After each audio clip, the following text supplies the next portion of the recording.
যেদিন স্বামী স্ত্রীকে চিনবে না, স্ত্রী স্বামীকে দেখে পালিয়ে যাবে, বন্ধু বন্ধুরে চিনবে না, পীর সাহেব মুরিদরে চিনবে না, মুরিদ পীর সাহেবরে চিনবে না, দলের কর্মী তার নেতারে চিনবে না, নেতা তার কর্মীরা চিনবে না, বন্ধু বন্ধুরে দেখে পালাবে। এই কঠিন মুহূর্তে সূর্যটা মাথার কাছে চলে আসবে, জমিনটা তামার জমিন হবে। আজকের জমিনের মতো নয়, মানুষ ঘর্মাক্ত, ক্লান্ত, শ্রান্ত মাথার মগজগুলো কানের ছিদ্র আর নাকের ছিদ্র দিয়ে বেয়ে বেয়ে পড়বে। বিশ্বনবী ফরমান, কিয়ামতের ওই কঠিন ময়দানে 7 শ্রেণীর ব্যক্তিকে রব্বুল আলামিন তার আরশের নিচে ছায়া দিবেন। তার মধ্যে প্রথম শ্রেণীর ব্যক্তি হলো ইমামুন আদিল, যে ইনসাফের সাথে বিচার করে, যে জাস্টিস সমাজে সার্ভ করে, যে সুশাসন নিশ্চিত করে, ওই ইমামুন আদিল। আদিল শব্দটা বুঝছেন না? ইন্নাল্লাহা ইয়া'মুরু বিল আদল, পাইছেন? আদিল। 7 শ্রেণীর ব্যক্তিকে আল্লাহ তাআলা সুশীতল আরশের নিচে ছায়া দিবেন, যেদিন তার দেয়া ছায়া ছাড়া কোনো ছায়া থাকবে না। এর প্রথম হচ্ছে ইমামুন আদিল, ন্যায়পরায়ণ শাসক। চিল্লায় বলেন সুবহানাল্লাহ।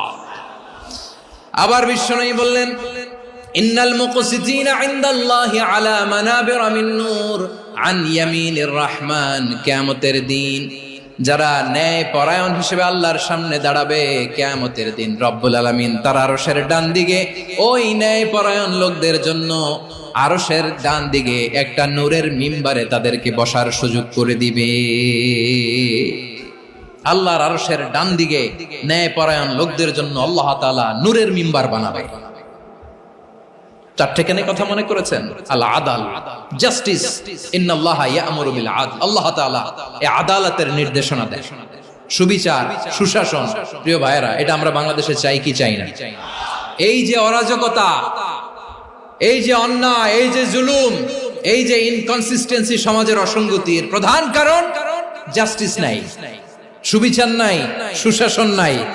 শেষবারের মতো আওয়াজ করে বলেন তো, আমরা বাংলাদেশে আদল চাই কি চাই না? তাহলে প্রথম নির্দেশনা শেষ, আল্লাহ তাআলা তোমাদেরকে আদলের আদেশ দেন। এরপরে আল্লাহ বললেন, আমি তোমাদেরকে ইহসানের আদেশ দেই।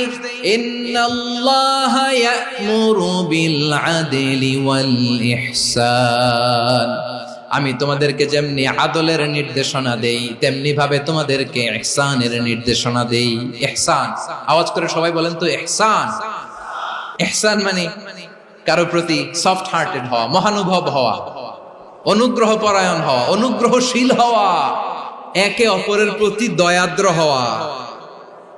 একে অপরের প্রতি দয়াদ্র, অনুগ্রহশীল হওয়া ছাড়া মানবিক সমাজ কশিনকালেও গঠন করা সম্ভব না। প্রিয় ভাইয়েরা, সুন্দর আচরণ দিয়ে, ইহসান দিয়ে যা জয় করা যায়, নরম আচরণ দিয়ে যেটা অর্জন করা যায়, কঠোরতা দিয়ে সেটা পারা যায় না। বিষ্ণু ঈসা ইসলাম ইহসান দিয়ে, কোমল আচরণ দিয়ে, তার অনুগ্রহ দিয়ে তিনি অনেক কাফিরের হৃদয়কে জয় করে ফেলেছেন। সাইয়েদনা সুমামা ইবনে উসাল রাদিয়াল্লাহু তাআলা আনহুর কথা মনে পড়ে যায়। তিনি ছিলেন ইয়ামামার বাদশা। মদিনাতে বিশ্বনবীকে হত্যা করার নিয়তে এসেছিলেন, গোপনে গোপনে বিশ্বনবীকে হত্যা করে আবার ইয়ামামাতে তিনি ফিরে যাবেন। কিন্তু কি অবাক করা কাণ্ড, হত্যা করতে পারে নাই, সাহাবাদের হাতে তিনি ধরা পড়ে গেলেন। সাইয়েদনা সুমামা ইবনে উসাল রাদিয়াল্লাহু তাআলা আনহু হত্যার নিয়তে আসলেন, কিন্তু হত্যা করতে পারলেন না। সাহাবারা ওনাকে ধরে ফেললেন, ধরে মসজিদে নববীর পিলারের মধ্যে বেঁধে রাখলেন।